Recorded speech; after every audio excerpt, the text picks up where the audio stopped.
সুদীক্ষা দাস, বৈদিক প্রামাণিক, রুহিকা সাহা।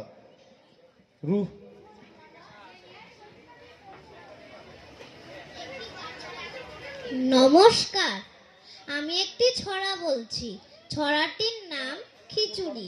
লিখেছেন কবি সুকুমার রায়।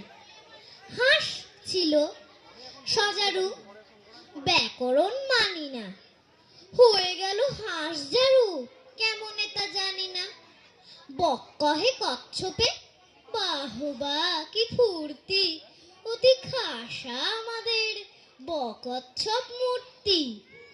টিয়ামুখ গিরগিটি, মনে ভারী শঙ্কা, পোকা ছেড়ে শেষে কি গো খাবে কাঁচা লঙ্কা।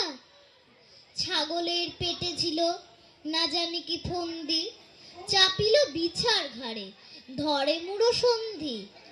জিরাফের স্বাদ নাই মাঠে ঘাটে ঘুরিতে, ফড়িংয়ের ঢং ধরি সেও চায় উড়িতে।